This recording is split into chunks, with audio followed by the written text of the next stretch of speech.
দেখা যাচ্ছে? Yes sir. আচ্ছা, আজকের এই ক্লাসটা একটু ইন্টারচেঞ্জ করেছি। ডিপিএম স্যারের ক্লাসটা করো, এরপরে ওনার ক্লাস। আমার ট্রেনিংটা লাঞ্চ টাইমটা আমি ক্লাসটা নিচ্ছি, তাই এই সময়টাকে একটু বেছে নিলাম।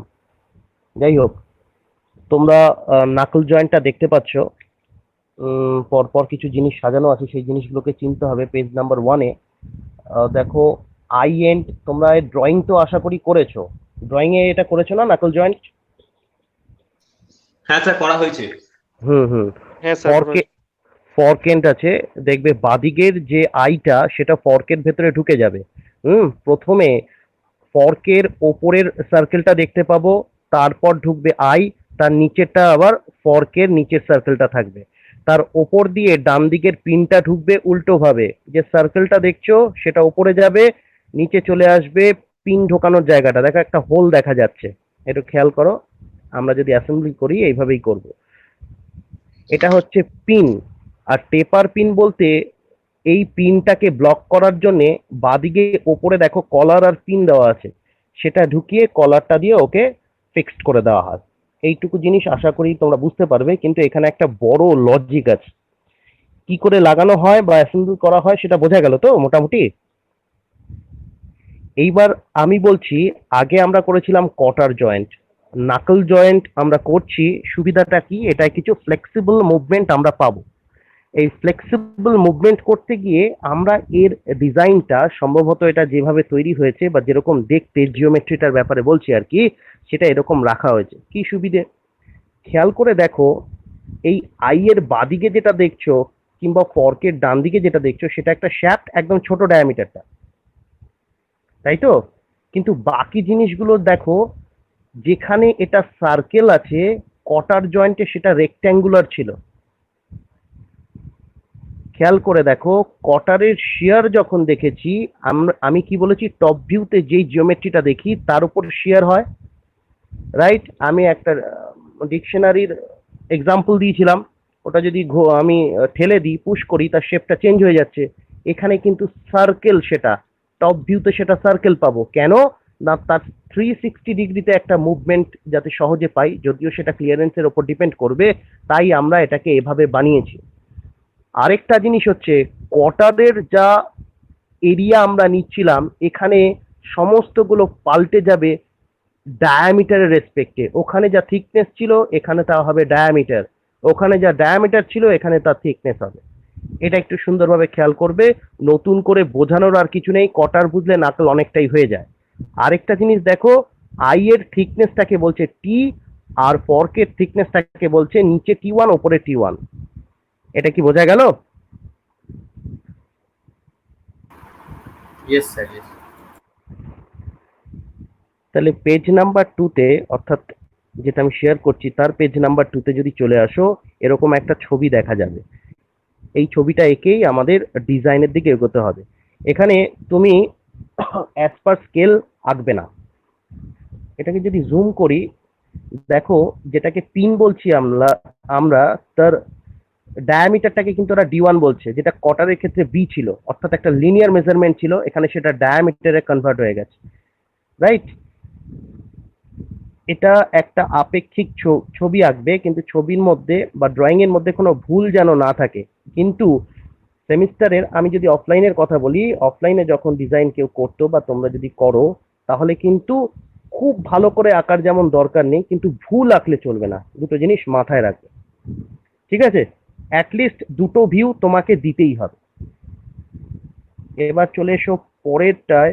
যেমন ভাবে আমরা কটার স্টার্ট করেছিলাম সেরকম ভাবেই আমরা যদি স্টার্ট করি, ফার্স্ট পয়েন্টটা বলছে tension failure of the roads. আমরা ওখানে কি করেছিলাম, load is equal to FT into তার এরিয়াটা। ওখানে শ্যাফট একটা ক্রস সেকশনাল ছিল, এখানেও সেম জিনিস আছে, তাহলে পরিবর্তন কিছুই হয়নি। P is equal to FT into পাই/4d²। এখান থেকে ডিটা বেরিয়ে যাবে। এটা যেরকম কটারে ছিল নাকেলে একদম ঠিক তাই। এখানে তোমরা দেখতে পাবে কিছু জিনিস আগে পরে ওরা করে দিয়েছে, যদি সেটা ইকুয়েশন থেকে বের হয় তাহলে তোমরা আগে পরেই রাখতে চাও। কি বললাম, ধরো তুমি ফার্স্ট পয়েন্টটা থেকে তুমি ডিটাকে ফাইন্ড আউট করতে পারলে, তাহলে ডি এর ভ্যালুটা তুমি জানো। পরে ওরা যেটা বলছে শিয়ার failure of the knuckle pin, সেটা করতে এখানে কোনো অসুবিধে নেই, কারণ আমরা কটারে যখন করছিলাম তখন ডি দিয়ে একটা ইকুয়েশন আসছিল ডি আর টি দিয়ে, তাই তো? তাহলে ডি ওয়ান দিয়ে, এখানে ডি ওয়ান আর টি দিয়ে দুটো আননোন ছিল, তাই আমরা টি আগে বের করে নিয়েছিলাম। এখানে দেখো শুধু ডি ওয়ান দিয়ে এসছে, কারণ সেকশনটা রেক্ট্যাঙ্গুলার সেকশন না, একটা সার্কুলার সেকশন হয়ে যাচ্ছে এখানে, তাই আমরা টেনশনের পরে শেয়ারিংটা বের করতেই পারি। আমি কি বোঝাতে পারলাম পয়েন্টটা? Yes sir. হ্যালো। হুম। এখানে দেখো কি বলছে, শিয়ার failure of the knuckle pin, পিনটার করছে যখন আমি রড থেকে দুদিক থেকে টানছি তখন নাকল পিনটা কিভাবে ছিঁড়ে যেতে পারে, সেটা যখন করছি ওপর থেকে আমাকে ভাবতে হবে যখন তুমি টানছো। যেমন ডিকশনারির গল্পটা আবার আমি বলি, দুটো লেয়ারে ধরে যদি তুমি টানো তাহলে ওপর থেকে দেখলে তুমি ক্রস সেকশনাল এরিয়া কোনটা পাবে, না যে রেক্ট্যাঙ্গুলার শেপের ওপরের কভারটা আছে, মলারটা আছে ডিকশনারির বইয়ে সেটা, এবং নিচেরও সেম হবে। তাহলে এখানে যদি তুমি টানো, যেহেতু ওটা ডায়ামিটার একটা বলা হচ্ছে ডি ওয়ান, পিনের ডায়ামিটারের কথা বলছি, তাহলে ওটা ওপর থেকেও যেমন সার্কুলার দেখবো, নিচ থেকেও সার্কুলার দেখবো। তাহলে দুটো আমি সেকশন যদি পাই তাহলে কি পাবো, π/4 d1 স্কোয়ার, আরেকটা π/4 d1 স্কোয়ার। সেহেতু আমার শেয়ারিং এরিয়া হলো 2 ইন্টু π/4 d1 স্কোয়ার। এখানে ইকুয়েশনে যদি বসিয়ে দিই, load is equal to shear stress into 2 into π/4 d1 square, এখান থেকে d1 পেয়ে যাবো। এটা কি বোঝা গেল? সন্দীপন চুপচাপ। হ্যাঁ স্যার, হ্যাঁ হ্যাঁ হ্যাঁ হ্যাঁ। বোঝা গেল তাই তো? এই পয়েন্টটা দেখো একবার পরেই করে বেন্ডিং এর দেখতে একটু। কে বলছে একটু বলো, আমি বলছি। হ্যালো। হ্যাঁ স্যার, আমি আমি শুনছি, বলছি স্যার। আচ্ছা, এই পয়েন্টটা বলবো, শিয়ার ফেলিওরটা বলবো। হ্যাঁ স্যার, হ্যাঁ স্যার। তুমি কটারেরটা করেছিলে? কটারের ক্লাসটা করেছিলে কি? হ্যাঁ স্যার, করেছিলাম। আচ্ছা, এখানে দেখো বলছে যে পিনটা আমি দু সাইড থেকে শ্যাফট দুটো আছে, একটা ফর্ক এন্ডে একটা শ্যাফট আছে, আর একটা আই এন্ডে শ্যাফট আছে। দুটোর ওপরে যদি সাইমালটেনিয়াসলি দুটো টেনসাইল ফোর্স আমি অ্যাপ্লাই করি, তাহলে বলছে ওরা যে ভেতরের পিনটা আমি অ্যাটাচ করে দিয়েছি ফর্ক আর আই এন্ডটাকে একসঙ্গে রাখবার জন্যে, সেটার প্রবণতা কি হবে ছিঁড়ে যাওয়ার বা ভেঙে পড়ার। আমি বলেছি সবসময় শেয়ারিং এরিয়া টপ ভিউতে যেটা পাবে সেটা দিয়ে দেখতে পাবে। যেমন ডিকশনারির এক্সাম্পল দিলে আমরা বুকের ওপরটা একটা রেক্ট্যাঙ্গুলার শেপ পাচ্ছিলাম, তাই দিস ইন্টু দিস হয়েছিল, কিন্তু এখানে একটা সার্কেল পাচ্ছি কারণ তার একটা ডায়ামিটার আছে d1। তা পিনের ওপর থেকে দেখলেও π/4 d1 স্কোয়ার পাচ্ছি এরিয়া, একটা সার্কেল পাবো তো। হ্যাঁ স্যার। আবার নিচ থেকেও সেম পাচ্ছি, কারণ অ্যাক্সিসের রেসপেক্টে দুটো সেকশনে ওর কি বলবো শেপ চেঞ্জ হচ্ছে, শেয়ার জোন সেটাকেই বলছি। তাহলে আমার দুটো এরিয়া হচ্ছে π/4 d1 square plus π/4 d1 square, তাহলে 2 ইন্টু π/4 d1 স্কোয়ার, রাইট? তাহলে আমরা জানি load is equal two stress into area. এখানে এফেক্টিভ এরিয়া হচ্ছে 2 into π/4 d1 square. P R F S তোমাকে গিভেন থাকবে, d1 এখান থেকে বেরিয়ে যাবে। ক্লিয়ার? Yes sir. ওকে, দেখো এখানে চেকিংটা না করে পরেও করতে পারো, কিন্তু আমরা যেহেতু মানে বোঝার চেষ্টা করছি তাই এই টপিকটা নিয়ে আলোচনা করাই যেতে পারে। তুমি এবার বলতে পারো স্যার পয়েন্টগুলো আমরা কিভাবে মানে পরপর সাজাবো? পয়েন্টগুলো সেভাবেই সাজাবো যাতে তোমার প্রথম পয়েন্টটা থেকে যা ডেটা পেলাম সেটা দিয়েই যেন সেকেন্ড পয়েন্টটা আমরা ক্যালকুলেশন করতে পারি। তুমি আগে পরের পয়েন্টগুলো আগে নিয়ে এসো না, কিন্তু দেখা যাচ্ছে যে তুমি প্রথম পয়েন্টটা থেকে ডি বের করলে, তার পরের পয়েন্টটায় হয়তো এ বি সি ডি আছে, সেগুলো বেরোয়নি, তাহলে তুমি বের করবে কি করে? নিশ্চয়ই সেটাকে পরের দিকে আমরা দেবো, আস্তে আস্তে এ বি সি ডি বের করবো, ডিজাইনের নিয়মটাই তাই। বোঝা গেল? তাছাড়া তুমি পয়েন্ট তোমার মতন করে সাজাও না। ওকে, দেখো checking for bending stress in the knuckle pin, আমি কটারের ক্ষেত্রেও বলেছিলাম বেন্ডিং স্ট্রেস যদি তোমাদের স্টেটমেন্টে নিউমেরিক্যালস বা প্রবলেম বা তোমরা যেটাকে অঙ্ক বলো সেখানে যদি বেন্ডিং স্ট্রেস দেওয়া থাকে তবেই চেকিং এ যাব, না হলে চেকিং এর জায়গা নেই। আমি ধরে নিচ্ছি দেওয়া আছে। এই ছবিটা তোমরা কটারের ক্ষেত্রেও দেখেছো, একদিকে আমরা খেয়াল করছি কি আছে, কি কি লোড ডিস্ট্রিবিউশন আছে। হ্যালো, হ্যালো, হ্যাঁ শুনতে স্যার পাচ্ছ? হ্যাঁ স্যার হ্যাঁ, হ্যাঁ হ্যাঁ লোড ডিস্ট্রিবিউশন কি কি আছে আগের দিন বলেছিলাম, বাদিকেরটা কি লোড?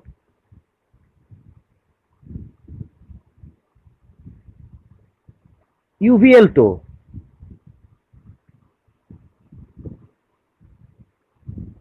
আর ডান দিকেরটা ইউডিএল, তাই তো?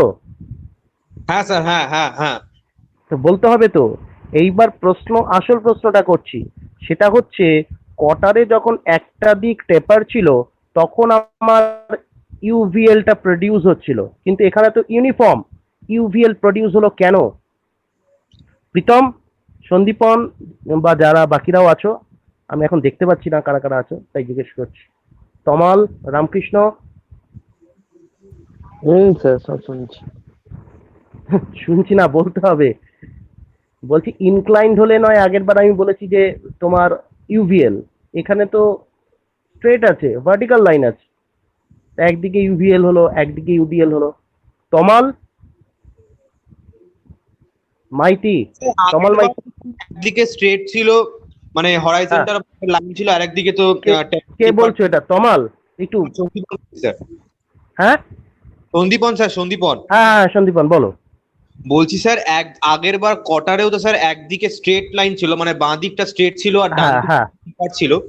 তো এই দিকটা তো স্যার উল্টে গেছে, মানে ডান দিকে টেপার আছে, সোজা সেটা আছে। উল্টো, সেটা উল্টো না, সেটা ডান দিক বাদিক ধরো, একদিকে ইউডিএল হবে একদিকে ইউভিএল হবে, তাই তো?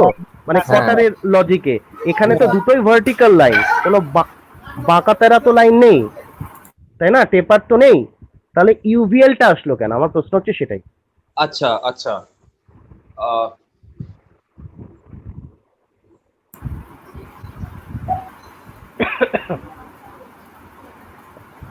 স্যার ছবিটা ঠিকঠাক দেখা যাচ্ছে না এখন আবার। এবার এসছে? হ্যাঁ এসছে এসছে।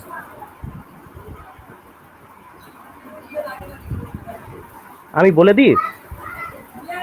হ্যাঁ স্যার, বলুন বলুন। হুম, কটারটা কি ছিল, দুটোর মধ্যে তুলনাটা খুব মানে স্বাভাবিকভাবে চলে আসবেই। কটারের একটা অ্যাক্সিস লাইন ছিল, হরাইজেন্টালটা এক্স এক্স, কটার মুভমেন্টও দিচ্ছিল এক্স এক্স মুভমেন্ট, কোনো এদিক ওদিক কোনো ফ্লেক্সিবিলিটি তার ছিল না, রিজিড, তাই না? রাইট। এবার ও টেপার দিয়ে যেটা এসছে সেটা ইউভিএল এসছে, বোঝা যাচ্ছে। এখানে জিনিসটা হচ্ছে ওর দুটো লাইন যেটা আমরা দেখতে পাচ্ছি পিনের মধ্যে, সেটা একদম ভার্টিক্যাল লাইন বা সোজা লাইন, কিন্তু যে অ্যাক্সিসটা আছে তার, সে কিন্তু আর রিজিড নয়, যখন মোশন দেবে তখন কিন্তু সে ফ্লেক্সিবল, রাইট? তো ফ্লেক্সিবল যদি হয়, তার লোকাসটা কোনো একটা পার্টিকুলার পয়েন্টের লোকাসটা, তোমরা বাংলায় যেটা পড়েছো সঞ্চার পথ, সেটা কিন্তু আর স্ট্রেট লাইন থাকছে না। তো একটা দিক যদি প্রিভিয়াস সাইড হয় মোশনের আগে, ভার্টিক্যাল ছিল, ভার্টিক্যালি আছে, একটা আফটার মোশন, তার লোকাসটা কি আর ভার্টিক্যাল থাকবে? প্রীতম, সন্দীপন, বোঝাতে পারলাম? লোকাস বোঝো তো? ইয়েস স্যার না ভার্টিক্যাল থাকবে না। থাকবে না তো, কার্ভ থাকবে, বা তোমার তার ঘুরছে তো ওটা। ঘুরছে তো, এই জন্য তো আমি সার্কেল বানিয়েছি যাতে ও ঘুরতে পারে কিছুটা। হুম, বোঝার চেষ্টা করো। এখান থেকে কিন্তু ক্যাম্পাসিং এর কোশ্চেন সমস্ত কিছু আসে, কিংবা ডিজাইনে জিজ্ঞেস করলে তোমাকে তো কোনো সূত্র জিজ্ঞেস করবে না, তোমাকে লজিকটা জিজ্ঞেস করবে। এইসব জিনিস মাথায় ঢুকিয়ে নাও। আরেকবার বলছি, অনেকের হয়তো ক্লিয়ার হয়নি, কটার জয়েন্ট কিন্তু রিজিড, তার যে এক্স এক্স অ্যাক্সিসটা আছে বা সেন্ট্রাল লাইনটা আছে, সেটা যেমন ছিল তেমনই থাকবে, মোশনের আগে মোশনের পরে, স্ট্যাটিক কন্ডিশনে যেমন ছিল, মানে স্থির অবস্থায় যেমন ছিল, চলমান অবস্থায় সেম থাকবে। এই ক্ষেত্রে নাকল জয়েন্টের যে এক্স এক্স অ্যাক্সিসটা আছে বা ওয়াই ওয়াইটা আছে, সেটা কিন্তু মুভমেন্ট করতে পারবে, একটু মুভ করতে পারবে, কারণ এটা ফ্লেক্সিবল। ক্লিয়ার হলো? তাই কিন্তু আমরা ইউভিএল পাচ্ছি, না হলে পাওয়ার কথা ছিল না। ক্লিয়ার হলে একটু হু হা করো, বুঝি একটু। হ্যাঁ স্যার। ঠিক আছে, এখানে বেশি কিছু আর বলার নেই, সব পারবে। আরেকটা জিনিস বলছি, এখান থেকেই পরের পয়েন্টটায় যদি চলে আসো, বা আচ্ছা ছবিটা দেখতে পাচ্ছ তো? ছবিটা দেখতে পাচ্ছ তো পিনের, যেখানটায় দুটো লোড ডিস্ট্রিবিউশন দেখানো আছে?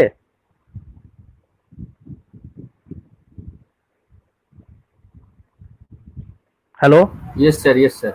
আচ্ছা, এখানে আরেকটা জিনিস আছে, কটার জয়েন্টের যখন তুমি মোমেন্টটা নিচ্ছিলে, খুব ভালো করে শোনো, এই পিনের হরাইজন্টাল লাইন অ্যাক্সিসটা দেখতে পাচ্ছো বা সেন্টার লাইনটা দেখতে পাচ্ছো? একটা ভার্টিক্যাল আছে, একটা হরাইজন্টাল আছে, যেখান থেকে আমি কটার জয়েন্টের সময় মোমেন্ট গুলো নিয়েছিলাম। আরেকবার বলছি, এই পিনের যে হরাইজন্টাল লাইনটা আছে সেখান থেকে আমি মোমেন্ট গুলো ক্যালকুলেশন করেছিলাম। কার ক্ষেত্রে? কটারের ক্ষেত্রে। ঠিক বলছি তো সন্দীপন? ডিস্টেন্স গুলো নিয়েছিলাম কিন্তু সেন্ট্রাল লাইনে যেটা টাচ করছে সেই ডিস্টেন্স। কিছু কোশ্চেন থাকলে করো, আমি বুঝতে পারছি না তো, তাহলে এগোবো।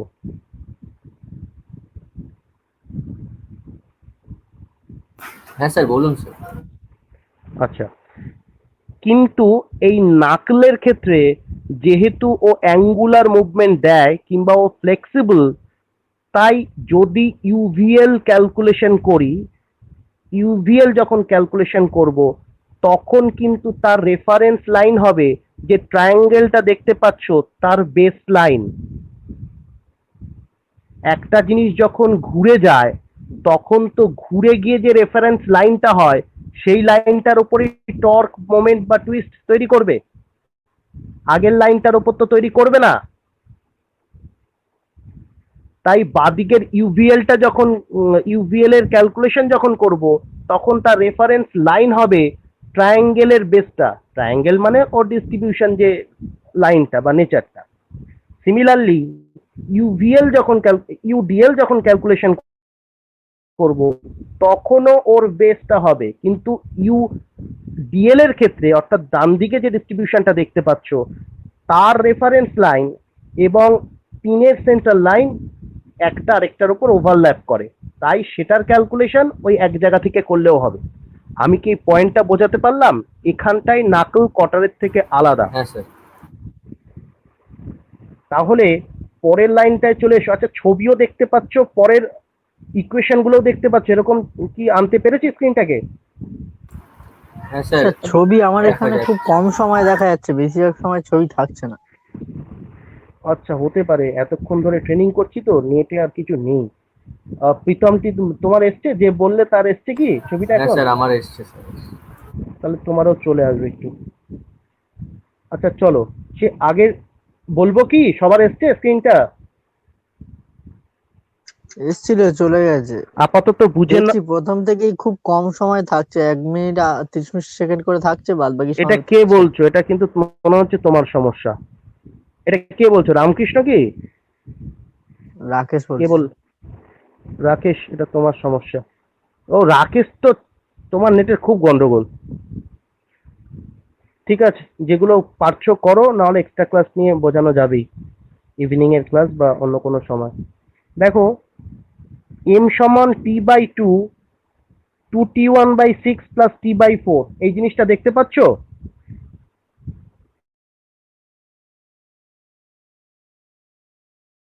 পিনের ছবিটার পরের লাইনে এম সমান T/2 2T1/6 plus T/4। 2T1/6 এটা লেখার কোনো দরকার নেই, দেখো আমি পেন্সিল দিয়ে পরে লিখে দিয়েছি P/2 T1/3। 2T1/6 মানে T1/3 প্লাস T/4। আরেকবার বলে দিচ্ছি যে আই এন্ডের মানে যেটা সিঙ্গেল সার্কেল ছিল, যেটা মাঝখানে ঢুকিয়ে দেওয়া হয়েছে, তার থিকনেস ছিল টি, আর ফর্কের ওপরেরটার থিকনেস ছিল T1, নিচেরটার থিকনেস ছিল T1। তো সেরম ভাবে দেখতে গেলে আমরা যে জিনিসটা দেখতে পাচ্ছি, অর্থাৎ পিনের নিচের থেকে T1 দেখা যাচ্ছে, দেখো ওপরে T1 আর মাঝখানে কিন্তু আমরা টি পাবো। সুতরাং আমরা মোমেন্ট যেটা তৈরি হচ্ছে সেটার কথা যদি বলি, অবভিয়াসলি লোড পাচ্ছি, যেহেতু সিমেট্রিক তাই লোডটাকে দুটো ভাগে ভাগ করছি, P/2। প্রথমে আসো সেকেন্ডটা মানে T/4 এর ব্যাপারটা বলে দিই।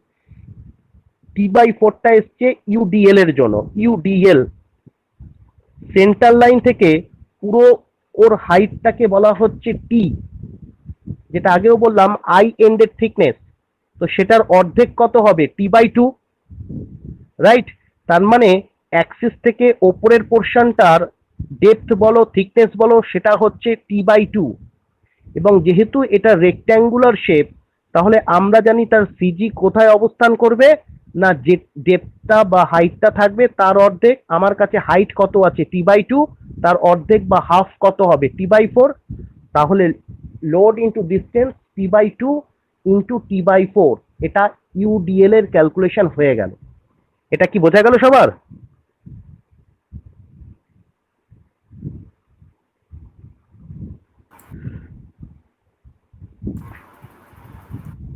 বোঝা গেছে? হ্যাঁ স্যার, হ্যাঁ স্যার।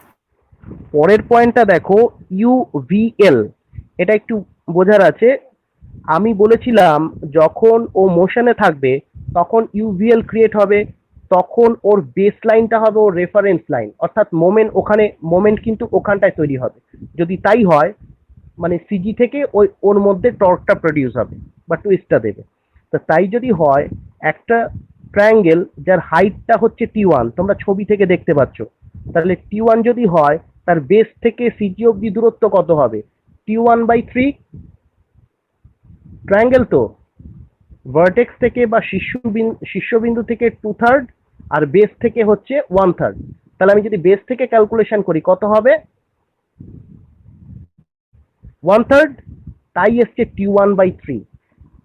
তাহলে টোটাল মোমেন্ট কি হবে m is equal two p/2 into within the bracket t1/3 plus t/4। Clear?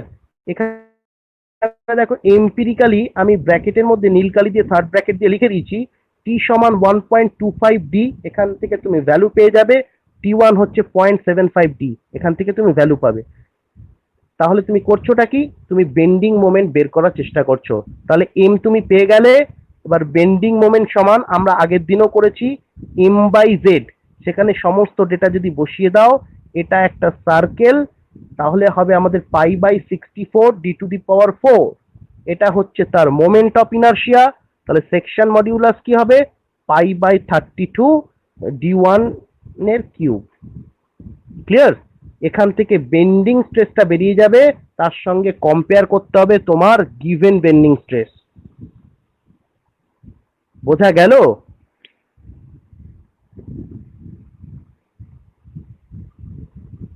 Hello,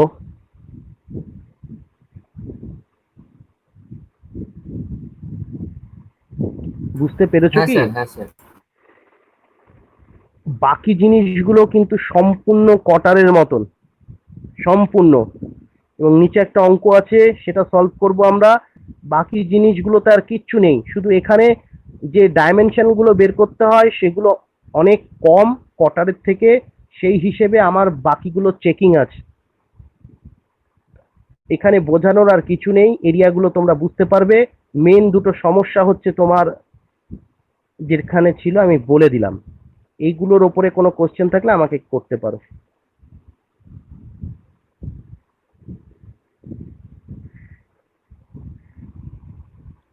কারো কোনো কোশ্চেন আছে?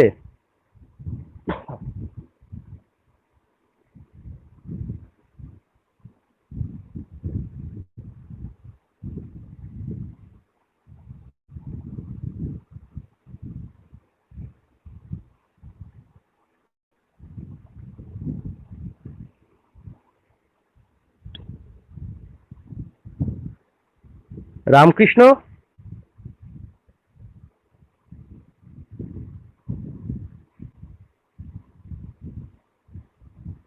সব চুপচাপ। কৌশিক মন্ডল,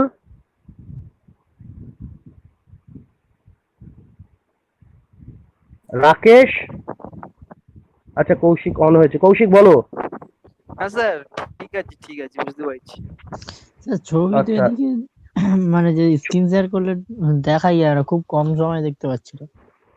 এতটা প্রবলেম মনে হয় সবার হচ্ছে কি? তোমার হচ্ছে রাকেশ, তোমার? হ্যাঁ স্যার, আমাদেরও হচ্ছে স্যার, আমারও হচ্ছে স্যার।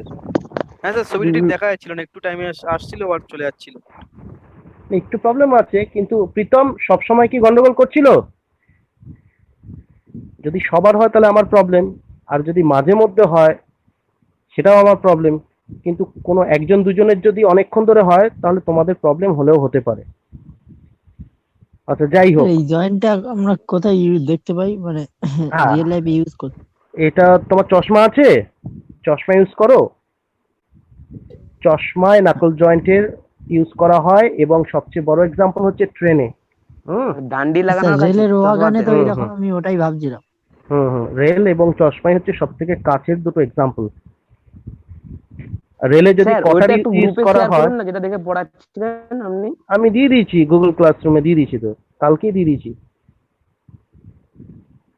হ্যালো, না স্যার ক্লাসরুমে শোনা যাচ্ছে। ঠিক আছে, কিন্তু এই মানে স্যার, আপনি না স্যার বাড়ির পড়ানোর গেটেও আগে use হয়। প্রতিদিন একটু দিয়ে দেবেন, কারণ ক্লাসরুম মানে এইটাকে একটা অন করে আরেকটা দেখতে গেলে ক্লাসরুম সে বারবার প্রচুর স্লো না না, ক্লাসরুম থেকে ডাউনলোড করা যায় তো, কি বলছো বলো তো? দেখতে পাচ্ছি ডাউনলোড না। করা যায়। হ্যাঁ, তো ডাউনলোড করে নাও। হ্যাঁ, ডাউনলোড করতে অসুবিধে কি আছে? আচ্ছা দাঁড়াও, আমার পড়ানো হয়ে গেছে, আমি আলোচনা করছি, এক সেকেন্ড একটু হোল্ড করো। ক্লাসরুমটা খুলতে এক অনেক সেকেন্ড দাঁড়াও দেরি হয়। দাঁড়াও দাঁড়াও।